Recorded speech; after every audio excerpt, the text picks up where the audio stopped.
L'exposition débute avec le combat mythique. Donc l'introduction a été un petit peu conçue comme l'entrée d'un temple avec ses gardiens donc, qui ouvrent le parcours. Elles ont gardé un aspect parfois assez farouche, assez effrayant.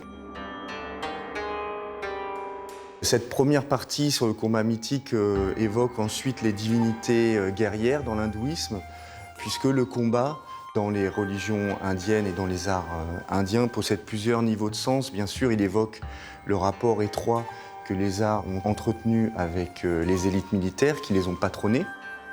Le combat possède aussi bien sûr une dimension métaphorique dans les arts hindous et bouddhiques, puisqu'il évoque le processus de libération individuelle, que ce soit à travers la dévotion pour l'hindouisme ou la connaissance pour le bouddhisme.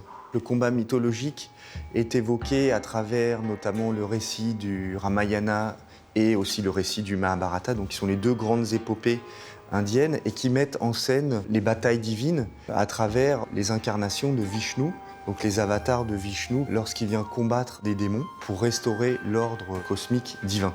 Le Ramayana est illustré notamment à partir de peintures, à travers des masques de théâtre, des figurines de théâtre d'ombre d'Asie du Sud-Est, puisque le Ramayana est un récit de la diffusion de l'hindouisme aussi à l'ensemble du monde indien. Il a été largement repris dans toute l'Asie du Sud-Est sous différentes formes locales.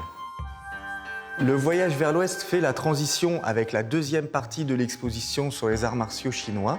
C'est un classique de la littérature chinoise qui raconte le périple du moine bouddhiste Xuanzang, parti de Chine jusqu'en Inde à la recherche de textes religieux, des sutras.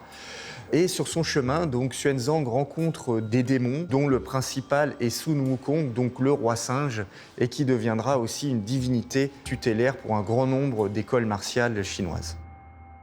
Le cinéma, de façon assez naïve, va reprendre cette imagerie avec les dieux tout en bleu, les démons, Hanuman, le roi singe, etc.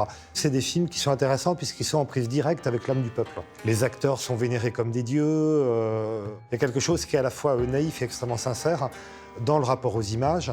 Les films sont des cérémonies, en réalité.